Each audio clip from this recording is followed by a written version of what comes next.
আমরা পূর্বের ক্লাসের ধারাবাহিকতায় পরিপাক অংশটি নিয়ে আমরা আলোচনা করছি। এখানে পরিপাক প্রক্রিয়ার শেষে যে বেশ কিছু অসুস্থতা দেখা দেয় সেগুলোর উপর আলোচনা করছি। তো পূর্বে আমরা অ্যাপেন্ডিক্স অংশটা নিয়ে আলোচনা করছিলাম। তো এই অংশটির যে সার্বিক আলোচনাটি এরকম যে ক্ষুদ্রান্তের শেষের অংশ এবং বৃহদান্তের শুরুর অংশের মুখে এই অ্যাপেন্ডিক্স অংশটি একটি প্রলম্বিত অংশ হিসেবে থাকে। অনেক সময় নানা কারণে এই অংশের মধ্যে খাদ্য বা অন্য কোনো উপকরণ ঢুকে সেটি সংক্রমিত হলে এটি প্রচুর ব্যথা করে এবং এক সময় এটি কিন্তু মারাত্মকভাবে মানে ব্যথা করে ফেটে যেতে পারে এবং সেক্ষেত্রে রোগীর জীবন সংকটাপন্ন হয় এবং তার মৃত্যু ঘটতে পারে। কাজে এই ধরনের কোনো প্রবলেম তৈরি হলে দ্রুত আমাদের সংশ্লিষ্ট বিশেষজ্ঞ ডাক্তারের শরণাপন্ন হতে হবে। প্রয়োজনে আমাদের শল্য চিকিৎসার মাধ্যমে এর প্রতিবিধান করা প্রয়োজন। আমরা এরপরে দেখব কৃমিজনিত যে অসুখগুলো।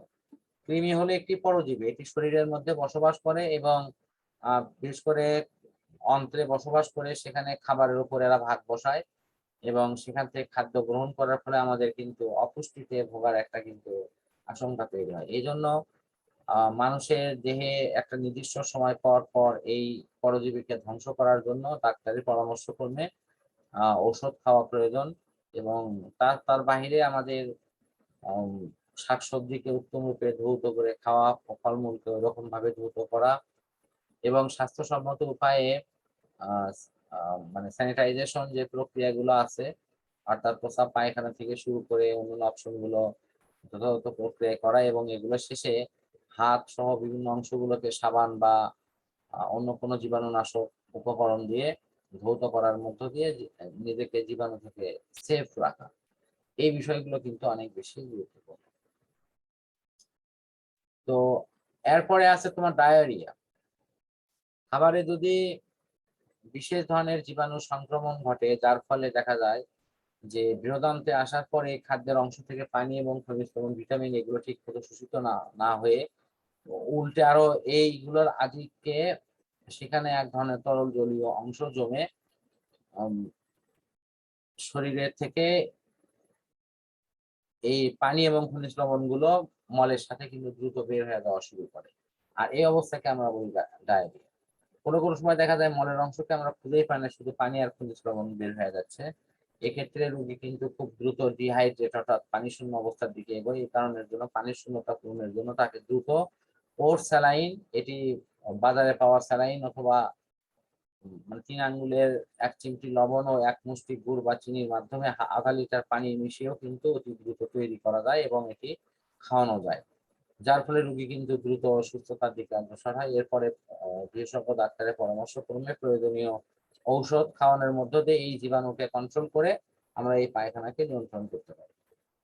আজকের আলোচনাটি মোটামুটি আমি এখানে শেষ করছি।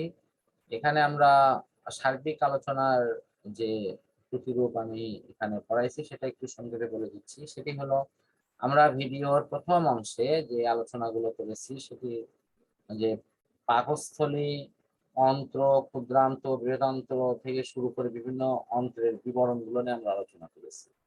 দ্বিতীয় অংশে এসে আমরা খাদ্য কিভাবে হজম প্রক্রিয়া হয় তার মুখ গহ্বর থেকে শুরু করে এটি সর্বশেষ বায়ুপথ অপশন কিন্তু আমরা এটি একদম ক্লিয়ার করে বুঝাই দিয়েছি যে কিভাবে খাদ্য হজম হচ্ছে এবং কি প্রক্রিয়া এটি দেহ থেকে নিষ্কাশিত হচ্ছে।